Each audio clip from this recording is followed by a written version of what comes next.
এই ভাদ্রবতী কৃষ্ণপক্ষে অন্নদা একাদশীর মাহাত্ম্য ব্রহ্ম বৈবর্ত পুরাণে বর্ণনা করা হয়েছে। মহারাজ যুধিষ্ঠির বললেন, হে কৃষ্ণ, ভাদ্র মাসের কৃষ্ণপক্ষের একাদশীর নাম কি, তা শুনতে আমি অত্যন্ত আগ্রহী।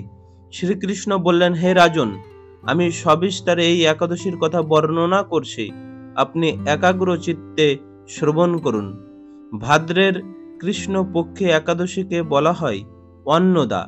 এই তিথি সর্বপাপ বিনাশিনী।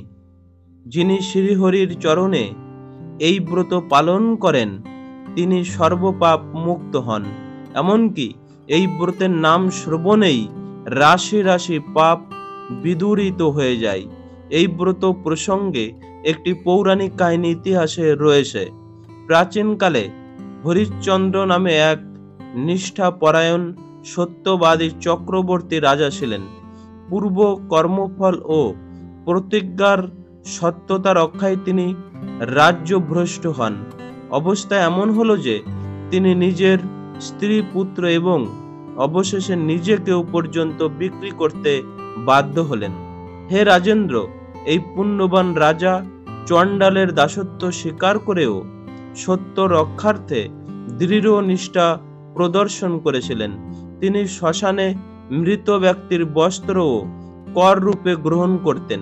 এইভাবে তার বহু বছর কেটে গেল। দুঃখ সাগরে নিমজ্জিত হয়ে কি করি, কোথায় যাই, কিভাবে এ দুর্দশা থেকে উদ্ধার পাই, এই চিন্তায় তিনি দিন রাত বিভোর হলেন।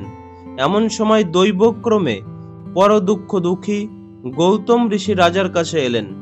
রাজা মুনিকে দর্শন করে ভক্তি ভরে প্রণাম করলেন। করজোরে তার সামনে দাঁড়িয়ে একে একে নিজের সমস্ত কথা জানালেন। রাজার দুঃখের কথা শুনে মুনিবর বিস্ময়াপন্ন হলেন। অত্যন্ত ব্যথিত হয়ে তিনি বললেন, হে রাজন, ভাদ্র মাসে কৃষ্ণপক্ষের একাদশী অন্নদা নামে জগতে প্রসিদ্ধ।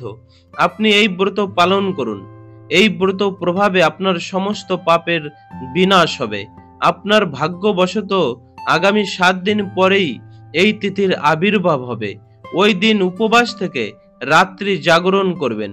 এইভাবে ব্রত উদযাপনে আপনার সমস্ত পাপ ক্ষয় হবে। হে রাজন, আপনার পুণ্য প্রভাবে আমি এখানে এসেছি, জানবেন। একথা বলে গৌতম মুনি অন্তর্হিত হলেন। ঋষিবরের উপদেশ মতো তিনি শ্রদ্ধা সহকারে সেই ব্রত পালন করলেন। তার ফলে তার সমস্ত পাপ দূর হলো। হে মহারাজ, এই ব্রতের প্রভাব শ্রবণ করুন।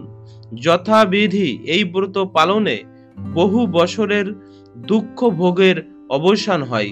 ব্রতের প্রভাবে রাজা হরিশ্চন্দ্রের সকল দুঃখ সমাপ্ত হলো। পুনরায় তিনি স্ত্রীকে ফিরে পেলেন এবং তার মৃত পুত্রও জীবিত হলো।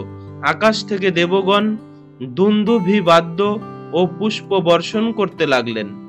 নিষ্কণ্টক রাজ্য সুখ ভোগ করে অবশেষে আত্মীয় স্বজন ও নগরবাসী সহ স্বর্গে গমন করলেন। যে মানুষ নিষ্ঠা সহকারে এই ব্রত পালন করেন তিনি শ্রীহরি চরণে ভক্তি লাভ করে অবশেষে দিব্য ধামে গমন করেন। এই ব্রতের মাহাত্ম্য পাঠ ও শ্রবণে অশ্বমেধ যজ্ঞের ফল লাভ হয়।